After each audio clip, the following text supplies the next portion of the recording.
The film begins with a truck attempting to cross the Colombian border and entering Colombian territory.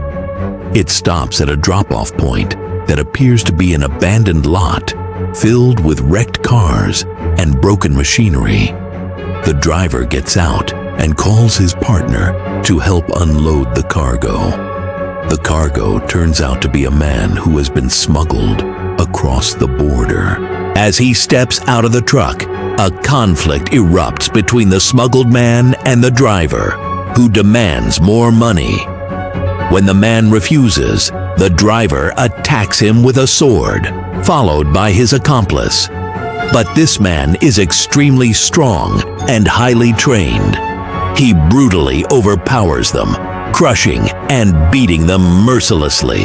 The scene shifts to another man attempting to build something. He appears to be missing his left arm and doesn't seem like a good person. Meanwhile, the mysterious man is seen watching a young girl who appears to come from a wealthy family. She goes to school every day, and he closely monitors her routine. When she leaves, when she returns home, plotting a detailed plan to kidnap her. When she arrives home, she is warmly welcomed by her father, who clearly adores her. He repeatedly tries to convince her to attend a party he's hosting, and after much persuasion, she finally agrees. The scene changes to a man sitting quietly in a diner, eating a small piece of cake. He appears calm, but strangely unsettling. A waitress approaches and tells him the place is closing, asking him to leave. But he remains seated, calmly talking to her about the cake, praising its delicious taste. However, his intentions seem sinister. He forces her to sit down, then removes his prosthetic left arm. Hidden inside the severed limb is a long knife. He uses it to cut the cake and feeds it to the terrified waitress. Soon after, police officers arrive and order him to leave immediately.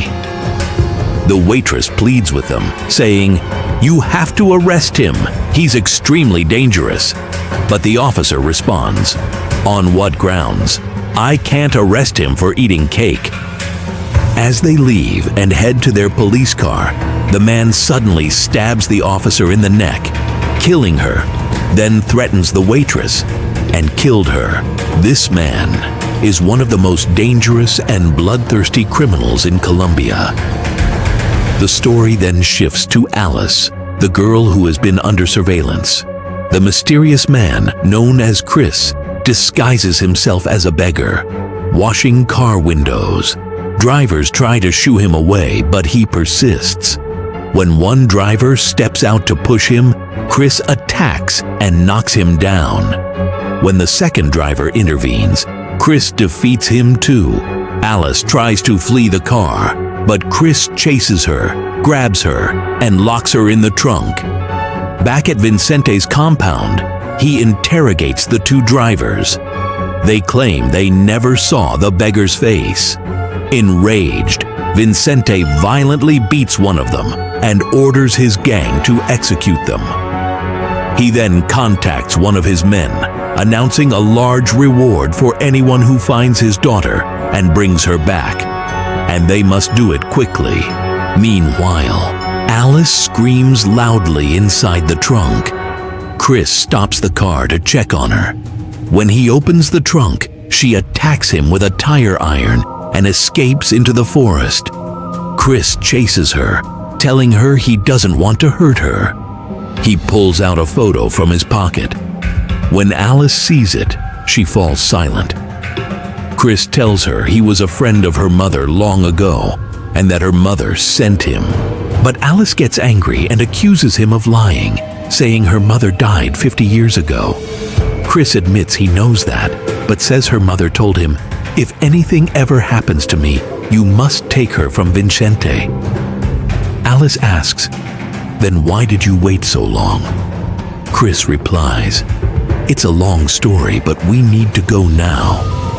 He throws her a gun. She picks it up and points it at him to test if he's telling the truth. They get into the car, with Alice keeping the gun aimed at Chris, demanding he take her back to her father, or she'll kill him. She pulls the trigger, but the gun is empty. Chris says, "You crazy girl," takes the gun from her, and continues driving. A little later, the car runs out of gas, forcing them to stop. Before getting out, Chris warns Alice not to try anything sudden, telling her he's watching her. But the moment he steps out to refuel, Alice quickly jumps out and runs to a group of young men nearby, shouting, "Help me! That man kidnapped me!" She then uses a public phone on the street to call her father. The young men confront Chris, threatening to beat him and telling him to leave. Chris warns he has no time, then engages them in a brutal fight. Truthfully, Chris is a professional fighter. He defeats all of them, leaving them lying on the ground. Just as he finishes, Alice's father answers the phone. She pleads, "Dad, help me." But Chris catches up, grabs her again, and throws her back into the car. He tells her he was wrong and ties both her hands. She continues kicking and hitting him until he angrily says, "Enough, I'm your real father." She screams, "You're a liar." Suddenly, she stops and says, "I'm hungry. I get hungry when I'm upset." Chris replies, "Are you crazy or what?" "Fine, let's see what you eat." Then finds a gas station, gets food, and leaves the place. Unbeknownst to them, someone is watching. At the same time, Vincente tells his right-hand man, Nick, to double the reward.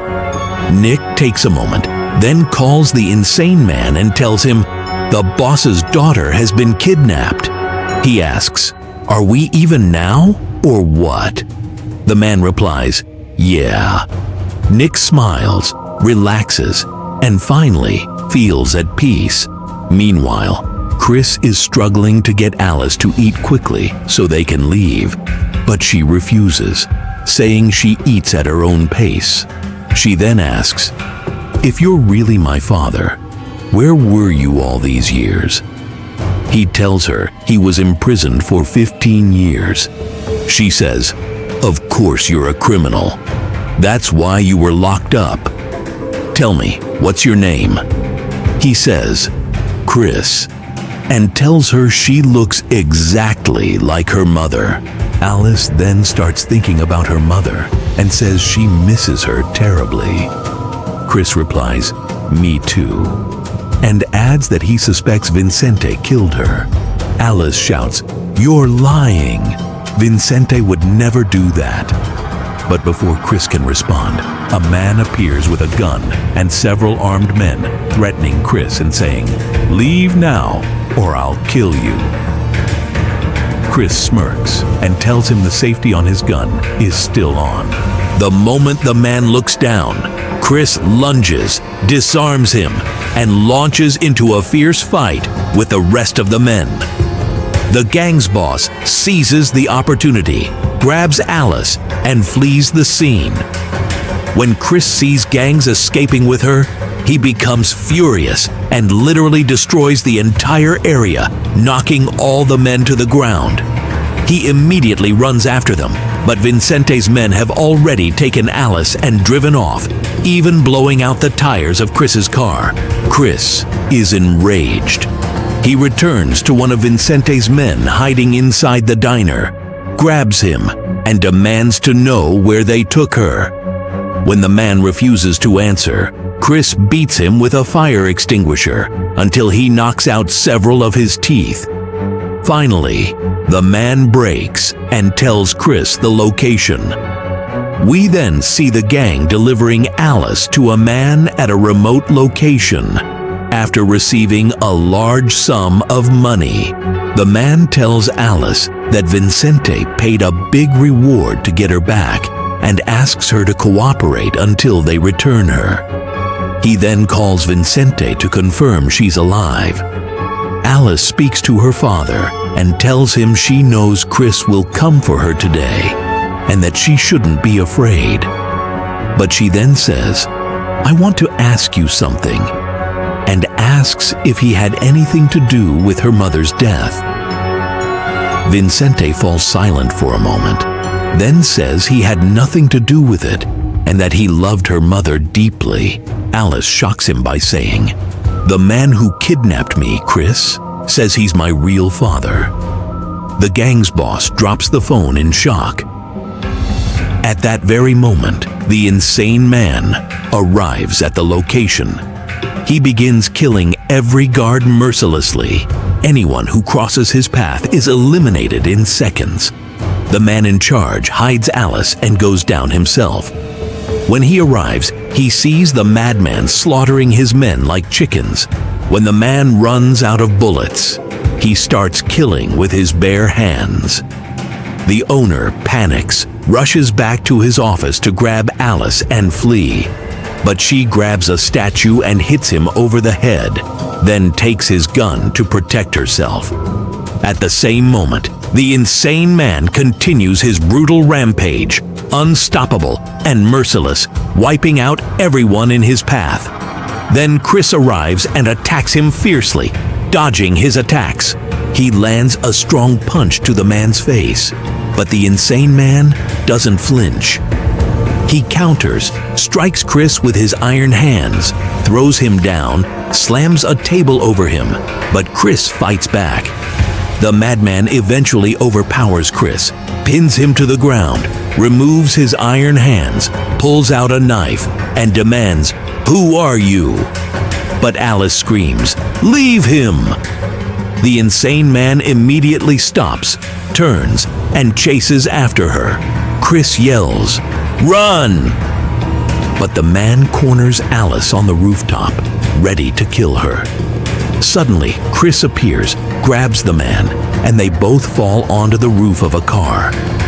Just then, the location's owner appears with a machine gun and starts shooting at Chris and the killer. They take cover until he runs out of ammo. Then the insane man emerges, approaches the man, and slits his throat without mercy.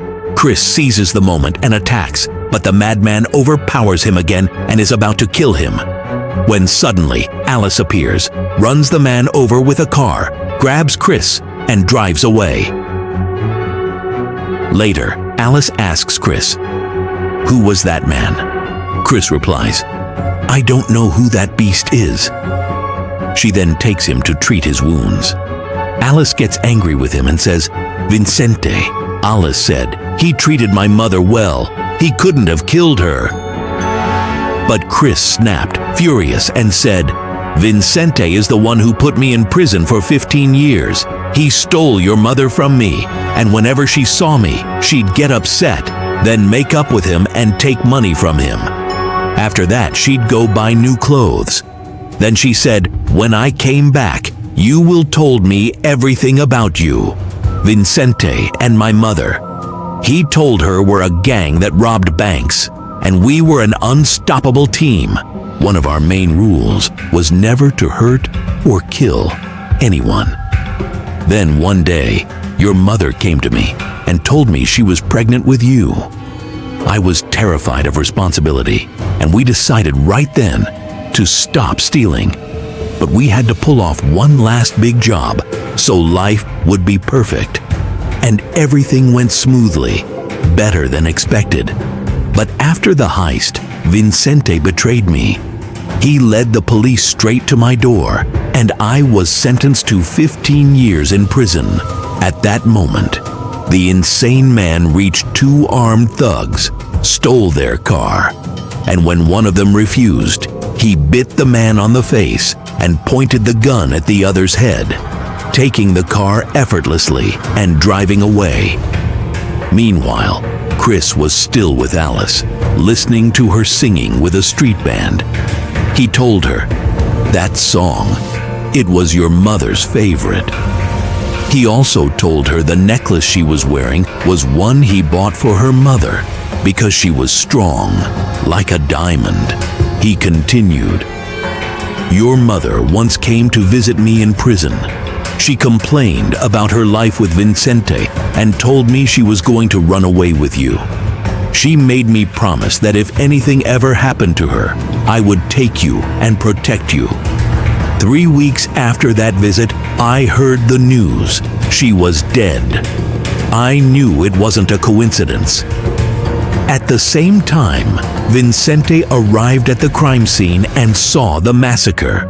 When he reviewed the security footage, he saw the insane man and told his men, "This is bigger than you think. The devil himself is after us."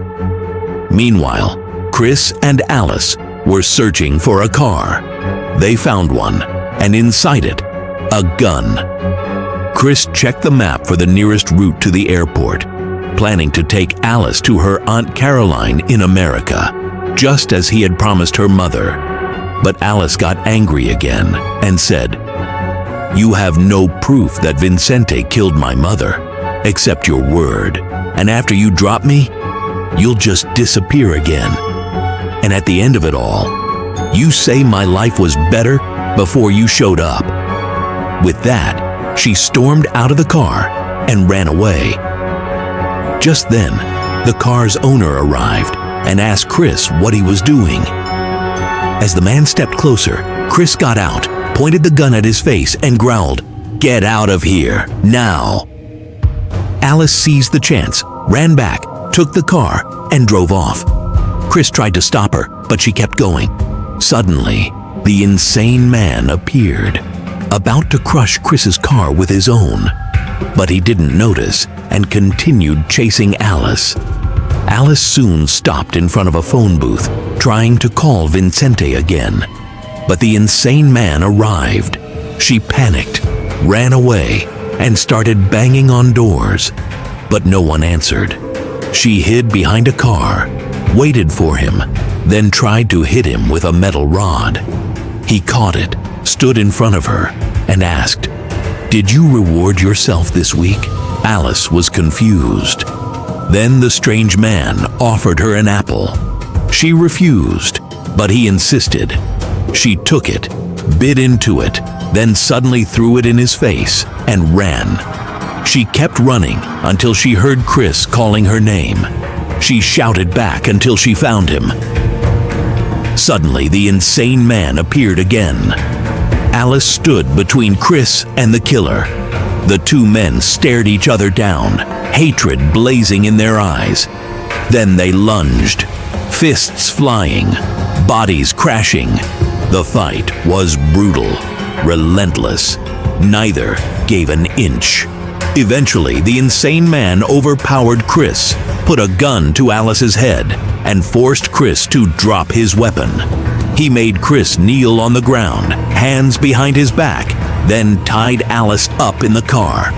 He tied Chris's hands too, then started beating him, demanding, "Who are you?" But Chris stayed silent until the killer was about to kill him. Then Alice screamed, "He's my real father!" The insane man paused, surprised.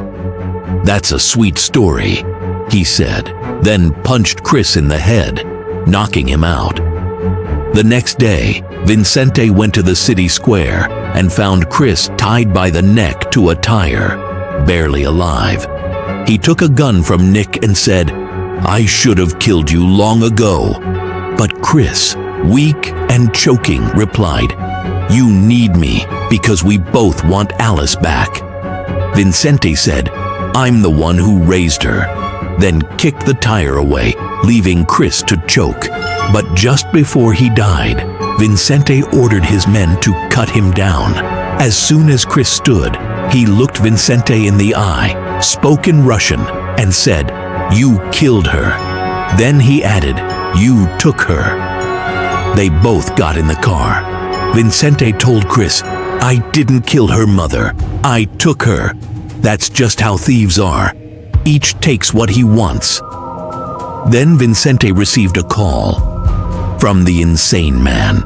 He said, "I'll meet you at the place where you tried to kill me, and thank your assistant Nick. He's the one who gave me the info about your daughter."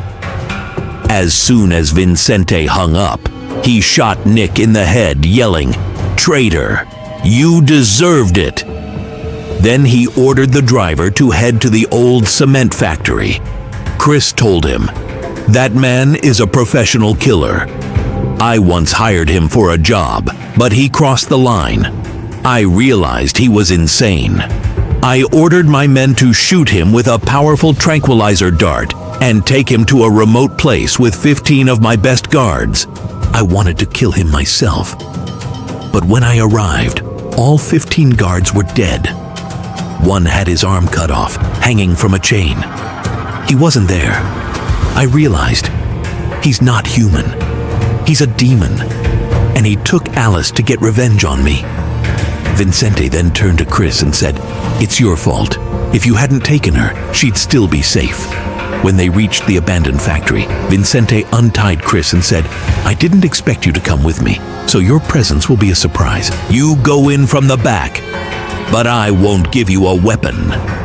Vincente entered with his men, spreading out through the dark, silent building. Chris entered alone. All the while, Vincente could hear muffled screams, the sound of knives, and one by one, he found his men dead. The last one was thrown down, strangled right in front of him. Suddenly, the insane man appeared behind Vincente, pinned him with a knife, and said, "Face me, Prince," then dragged him to where Alice was tied with iron chains, a circular saw beside her. The insane man said to Vincente, "Don't worry, you'll need that saw." He then turned on the conveyor belt Alice was on. Vincente looked ahead and saw a massive cement shredder at the end. Meanwhile, Chris sneaked in and spotted the killer. The insane man noticed him and opened fire, but Chris escaped. Vincente desperately tried to stop the machine, but all control panels were dead. Meanwhile, Chris attacked the insane man, disarmed him, and stood in front of him saying, "Alice has nothing to do with this. Let her go." But the killer refused. "I need her," he said, and attacked. The two men fought like beasts. Punches, kicks, brutal slams. Neither backed down. Meanwhile, Vincente grabbed the saw, thinking of cutting off Alice's arm to save her. At that moment, the insane man told Chris, "Vincente didn't kill his lover. He hired me. I killed her, and I enjoyed it." Chris exploded with rage, attacking with everything he had. But the killer was too strong. He blocked every hit, overpowered Chris, and began to dominate. At the same time, Vincente searched desperately for wires to cut, but it was useless. Back in the fight, Chris started gaining the upper hand, landing powerful blows. But the insane man was like a wall, unshaken. He countered, punched Chris with his iron hand, knocked him down, removed his prosthetic arm, pulled out a knife, and said, "They wanted it to look like suicide, and I enjoyed it. But I lost my arm. So now Vincente must feel the same pain I felt." Vincente, watching, picked up the saw and moved toward Alice's arm. She screamed, "No!" Meanwhile, Chris fought like a man possessed. Though he was getting beaten, he landed a strong double kick, knocked the killer down, and rushed toward his daughter. Vincente hesitated. He couldn't do it. But before Chris could reach her, the insane man attacked again. Chris managed to pin him, grab his iron arms, and try to break them. But the killer twisted free, pulled out his knife, and stabbed Chris in the stomach. Chris gasped, "You crazy bastard!" and tried to crawl away. The killer chased him, and they fought on the stairs, all the way up to where Vincente and Alice were. Chris saw Alice, inches from the shredder, the chain almost pulling her in. Vincente was helpless. Suddenly, the insane man appeared behind Chris, stabbed him again, and threw him aside. Then he turned to Vincente, put the knife to his throat and said, "Tell Alice what you did. Then I'll tell you how to stop the belt." Vincente broke. "All right, I confess." He turned to Alice. "I killed your mother because she tried to take you and run away. I paid this man to kill her." The killer smiled. "Now, how do you stop the belt?" "You can stop it from the first floor," Vincente said, "but you'll never make it in time." Chris, bleeding, remembered the diamond necklace. He whispered, "Alice, throw the necklace into the shredder. It's strong, it won't break. It'll jam the machine." Alice didn't hesitate. She threw it, and the shredder shattered. But the insane man wasn't stopped. He lunged at Alice, ready to kill her. Chris, with his last strength, charged at him, fighting with all his might. The killer tried to throw Chris off the building. But at the last second, Vincente grabbed the saw and slashed the killer's neck. The insane man grabbed Vincente, and both fell off the building, disappearing into the darkness. Alice ran to Chris, cradling him in her arms as he lay dying. She whispered, "You're my father." And with a faint smile, Chris closed his eyes, finally at peace. The final scene. Alice visited his father, grave and crying, and Chris was with her. The grave is for Vicente, but in the end, the killer body was missed. Here where the move end.